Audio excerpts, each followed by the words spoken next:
McLaren had a total nightmare in Las Vegas. After the race, the team was celebrating. Lando Norris drove a decent race to finish second, and Oscar Piastri came home in P4. It was a good result for the championship, but a few hours after the race, the FIA inspectors walked into the garage, and just like that, they wiped out the results. Both cars were disqualified. The second-place trophy? Returned. The points? Gone. It's like they never even raced. So why did McLaren lose everything? It wasn't the aggressive move of Norris at the start, or a penalty on the track. It was because of a few millimeters of wood on the bottom of the car. Today we explain the 5 most common reasons why drivers get a DSQ after a race. Let's begin with the rule that got McLaren in trouble at Las Vegas. Then we'll explore other strict laws that have disqualified legends like Lewis Hamilton and Michael Schumacher. So, what is going on here?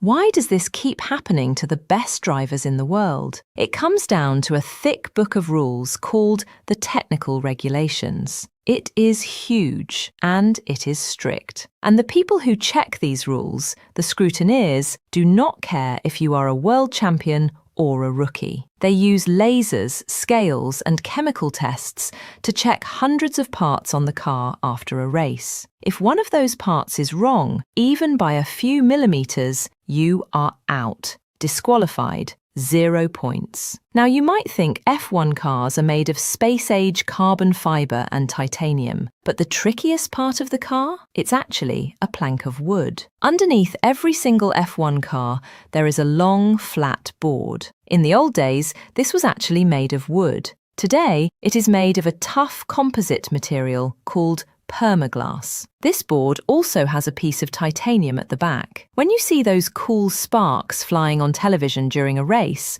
that is actually the titanium hitting the asphalt because the car is running super low. Teams want the car as low as possible to get more speed, but the FIA has a strict limit on how much of that board you can grind away. The board starts at 10 millimeters thick. After the race, the inspectors measure it. It must be at least 9 millimeters thick. If it is thinner than 9 millimeters, even just a tiny bit, you are out. This is what happened to Norris and Piastri at the Las Vegas Grand Prix. The Las Vegas track is bumpy and fast. McLaren pushed the limit, ran the cars too low, and the board wore down past that 9 millimeter limit. But the McLaren team isn't the only one that ruined his race in 2025 because of this rule. It caught Lewis Hamilton when he was disqualified in China because his plank measured 8.6 millimeters. And Nico Hülkenberg got kicked out in Bahrain because his was 8.4 millimeters. Go back to 1994. Michael Schumacher won the Belgian Grand Prix.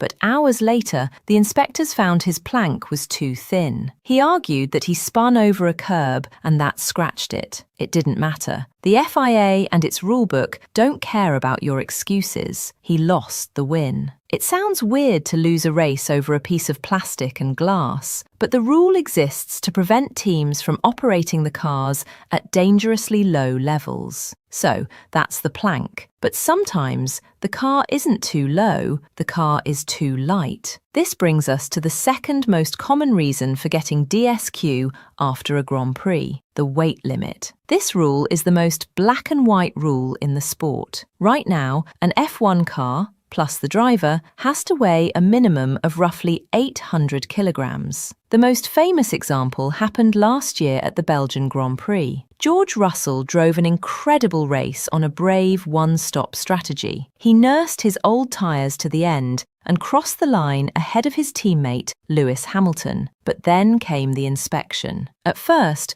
when they put the car on the scales, it actually passed. It matched the weight limit perfectly, but there is a catch. The FIA has to drain the fuel out of the car to check the empty weight. They pumped out 2.8 litres of fuel, and then they weighed it again. This time, the scale read 796.5 kilograms. That is 1.5 kilograms below the limit. Mercedes didn't even try to argue. They admitted it was a genuine error, and there were no excuses. The result? Russell was disqualified immediately. Lewis Hamilton was promoted to the win and Oscar Piastri moved up to second. It just shows that you can drive the perfect race, but if the math is wrong by 1.5 kilograms, you go home with nothing. Just a quick heads up. If you enjoy F1 videos that get straight to the point without the boring stuff, hit subscribe. We have a lot more videos like this coming soon. Now,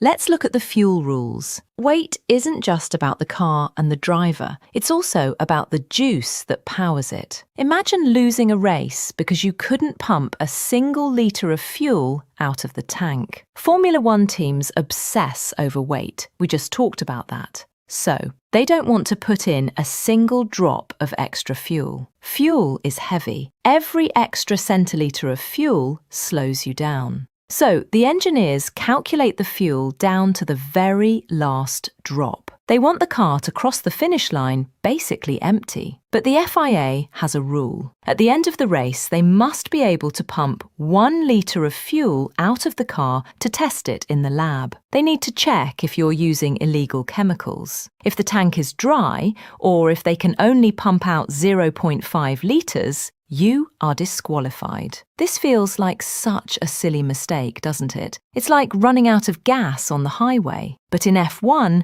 the penalty is huge. Sebastian Vettel lost a podium finish in Hungary back in 2021 because of this. Aston Martin calculated it wrong. Vettel fought so hard for that second-place trophy, but when the FIA checked, they could only get 0.3 litres out. It happened to Lewis Hamilton too, back in 2012 in Spain. He qualified on pole position, the fastest man on the track. But on his cool-down lap, his team told him to stop the car immediately. They knew he was running out. It didn't save him. They sent him to the back of the grid. So, we have plank wear, weight, and fuel. But what about the things you can see bending in the wind? Aerodynamics is everything in Formula One. The wings push the car down to give it grip in corners. But on the straight parts of the track, big wings act like a parachute.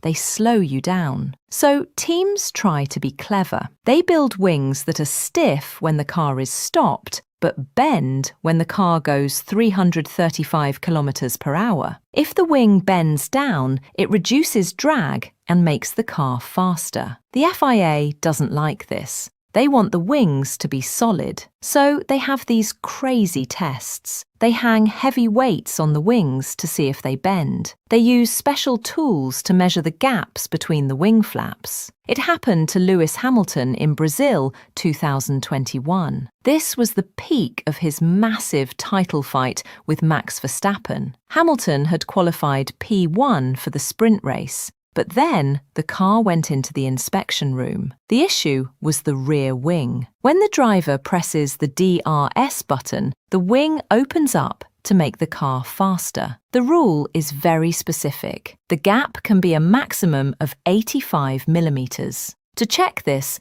the FIA uses a special round gauge that is exactly 85 millimeters wide. They push it against the gap with a specific force, 10 newtons. If the gauge goes through, you fail. They tested Lewis's wing 4 times. On the inside part of the wing, the gauge didn't fit, but on the outside part, it slipped right through. Did it make him faster? Probably not. Did the FIA care? Nope. He was disqualified from qualifying. This last category covers the weird stuff, the mechanical tricks. Sometimes it's just a measurement error. In 2004, both Williams and Toyota got disqualified in Canada. Why? Their brake ducts, the scoops that cool the brakes, were slightly too big. It was a simple design mistake, but it cost them points. But then you have the Tyrrell team in 1984. Tyrrell was the only team left using an old-school,